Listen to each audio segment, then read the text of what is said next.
अंकेक्षण कार्यक्रम के लाभ, एक अच्छे अंकेक्षण कार्यक्रम की विशेषताएं डिस्कस की थी। आज अपन अंकेक्षण कार्यक्रम की हानियां डिस्कस करेंगे, मतलब डिसएडवांटेजेस ऑफ ऑडिट प्रोग्राम। अंकेक्षण कार्यक्रम की जो हानियां होती है उसमें सबसे पहली हानि है यंत्रवत कार्य होना, मैकेनिकल वर्क। अंकेक्षण कार्यक्रम के आधार पर जांच का कार्य करने से अंकेक्षण कार्य यंत्रवत चलता है।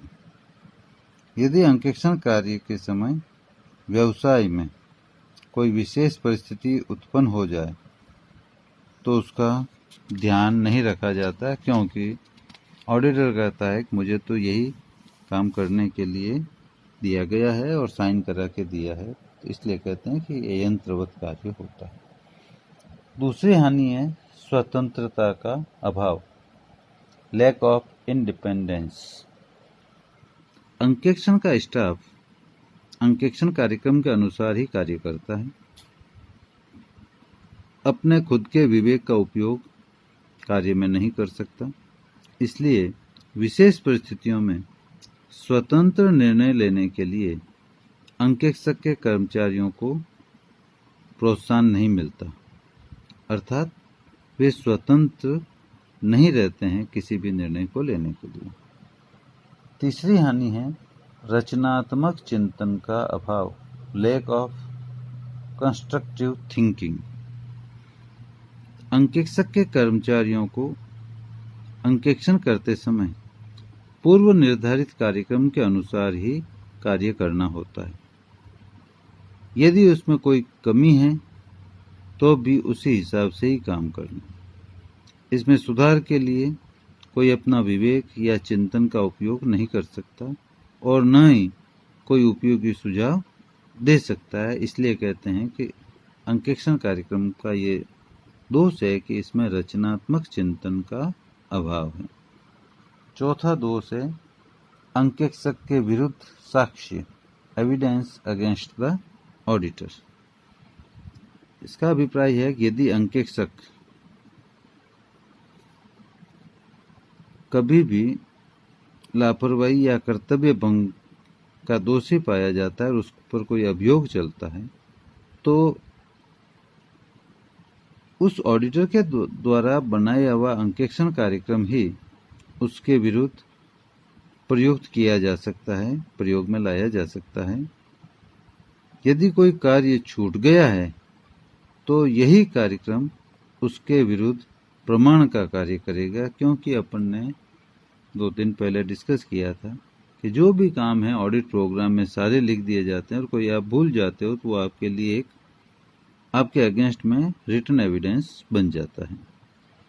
उसके बाद में 5वां दोष है अंकेक्षण कार्यक्रम का दुरुपयोग, misuse of audit programme.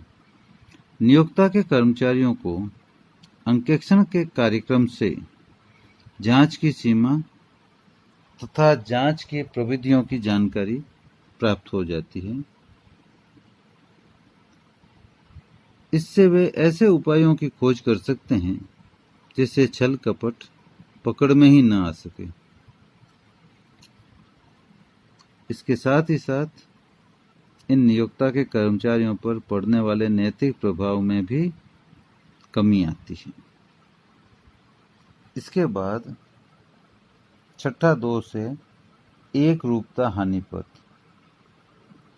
एकरूपता हानिप्रद। Uniformity is disadvantageous. प्रत्येक वर्ष का अंकेक्षण कार्यक्रम पिछले वर्ष के अंकेक्षण कार्यक्रम के आधार पर बनाया जाता है, जिससे चालू वर्ष में यदि लेखा प्रणाली में कोई परिवर्तन हो तो उस पर ध्यान नहीं दिया जाएगा। ये सबसे बड़ा दोष है। 7वां है छल कपट ज्ञात न होना, फ्रॉड नॉट डिटेक्टेड। अंकेक्षण कार्यक्रम से कार्य, जैसा कि अपन ने अभी पढ़ा, यंत्रवत होता है, जिससे अंकेक्षक के कर्मचारियों में नीरसता आती है। और जब नीरसता आएगी, बोर होंगे, तो छल कपट पकड़ में नहीं आएंगे, और ऐसी दशा में छल कपट पकड़ में न आने से छल कपट पकड़ में न आने से छल कपट बुक्स में रह जाएंगे और अंकेक्षक कर्तव्य भंग के लिए दोषी ठहराया जा सकता है। 8वां है बुद्धिमान तथा योग्य कर्मचारियों का हतोत्साहित होना। Intelligent and capable employees gets demoralised. इसका अभिप्राय है कि जो बुद्धिमान लोग हैं वे अंकेक्षण कार्यक्रम के कारण अपनी योग्यता, बुद्धिमत्ता प्रकट नहीं कर सकते। जो अंकेक्षण कार्यक्रम बन गया है उसी के आधार पर उन्हें काम करना पड़ता है। तो अंकेक्षण कार्यक्रम में से प्रत्येक व्यक्ति को उसे दिया हुआ कार्य ही करना होता है, उसमें बुद्धिमत्ता या अपनी काबिलियत या कुशलता दिखाने का मौका नहीं मिलता। उसके बाद 9वीं हानि है अयोग्यताएं प्रकट न होना, नॉन डिस्क्लोजर ऑफ डिस्क्वालिफिकेशन। अंकेक्षण कार्यक्रम अयोग्यताएं छिपाने का अच्छा साधन बन जाता है। यदि अंकेक्षक के कर्मचारी को कोई कार्य नहीं आता है तो वह उसे सीखना ही नहीं चाहेगा, क्योंकि वह किसी अन्य कार्य में कुशल है और उसे यही कार्य मिलता रहेगा। तो एक तरह से वो कंप्लीट ऑडिटर न बन के एक पर्टिकुलर एरिया की जांच करने का एक्सपर्ट ही बना हुआ रहेगा, अर्थात ये उसकी अयोग्यता हो जाएगी।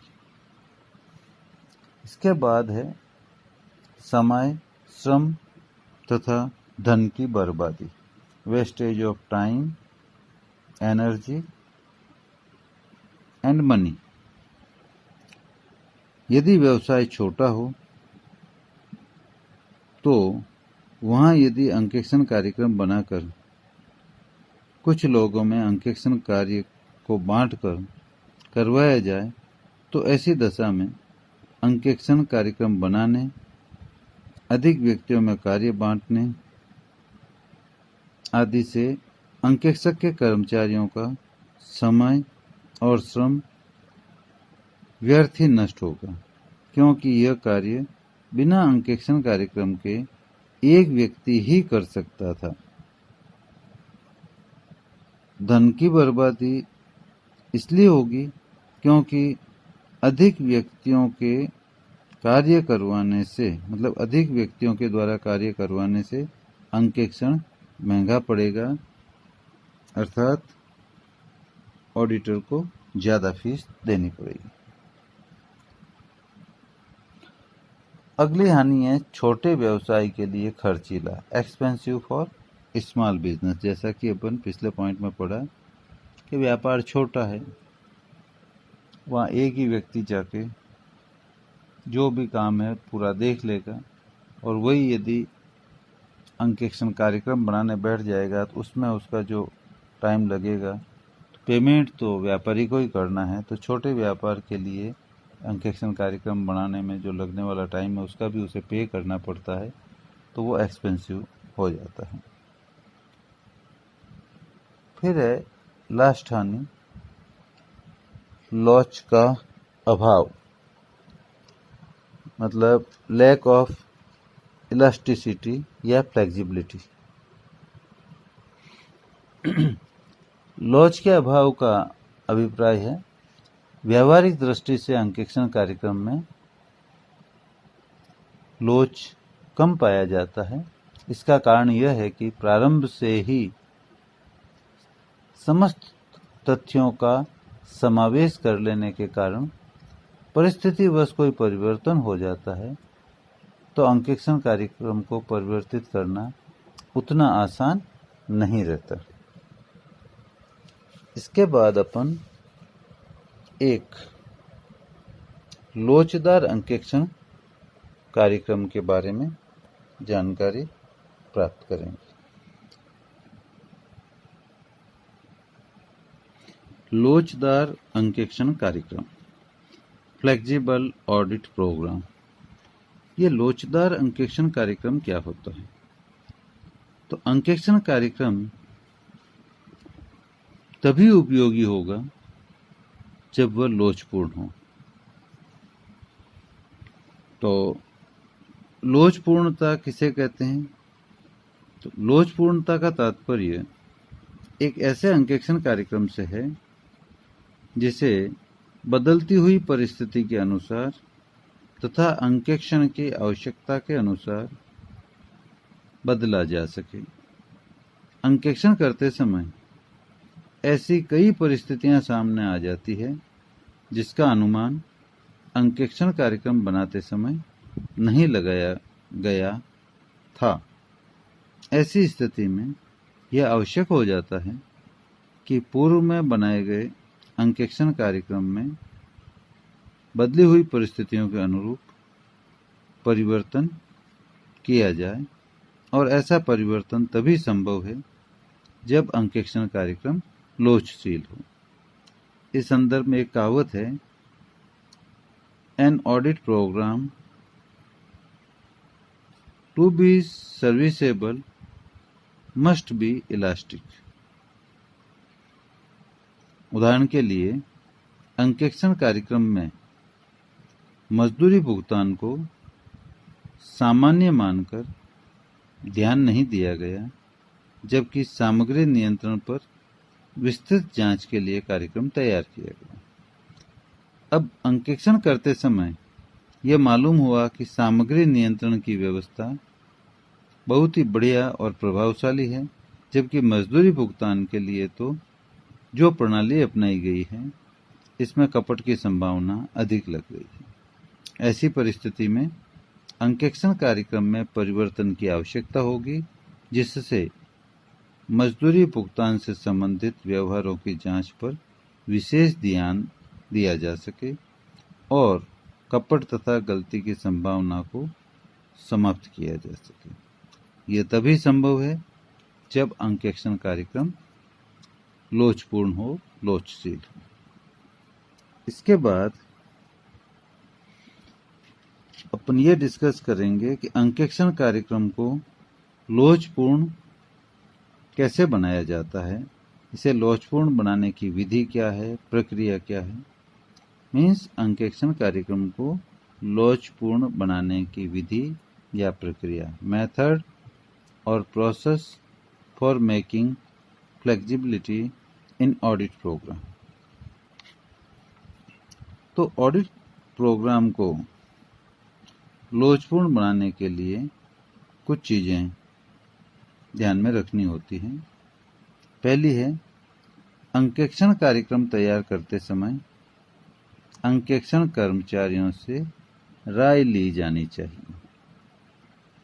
दूसरा है, अंकेक्षण कर्मचारियों को सभी प्रकार के जांच कार्यों का प्रशिक्षण दिया जाना चाहिए, ट्रेनिंग दी जानी चाहिए, जिससे आवश्यकता पड़ने पर कभी भी किसी कर्मचारी को दूसरे कर्मचारी के कार्य पर लगाया जा सके। तीसरा बिंदु है, अंकेक्षक को अंकेक्षण कार्य से संबंधित सभी पहलुओं की विशेष समीक्षा करनी चाहिए, विशेष रूप से बदलाव वाले क्षेत्रों की विस्तृत समीक्षा करनी चाहिए। अंकेक्षक को लेखांकन के कमजोर क्षेत्रों का पता लगाकर उसी के अनुरूप कार्यक्रम बनाना चाहिए। नेक्स्ट बिंदु है, अंकेक्षक को अपने पुराने तथा अनुभवी कर्मचारियों को सुझाव देने के लिए प्रोत्साहित करना चाहिए, जिससे उनकी स्वतंत्रता का हनन न हो, उनका उत्साहवर्धन हो। अगला बिंदु है, प्राप्त अनुभवों के आधार पर अंकेक्षण कार्यक्रम को तैयार करना चाहिए। अगला बिंदु है, संपूर्ण अंकेक्षण कार्यक्रम की समय समय पर समीक्षा की जानी चाहिए और बदली हुई परिस्थितियों के अनुसार परिवर्तन किया जाना चाहिए। इसके बाद है, अंकेक्षक द्वारा कर्मचारियों को सलाह दी जानी चाहिए कि कार्यक्रम जो है वो तो एक दिशा निर्देश हैं, इसके लकीर के फकीर न रहें, बल्कि आवश्यकता होने पर अपने विवेक से और विस्तार पूर्वक जांच करें। इससे उनका मनोबल भी बढ़ेगा। इसके बाद अपन अंकेक्षण कार्य का आरंभ, कमिंसमेंट या कमिंसिंग द ऑडिट शुरू करेंगे।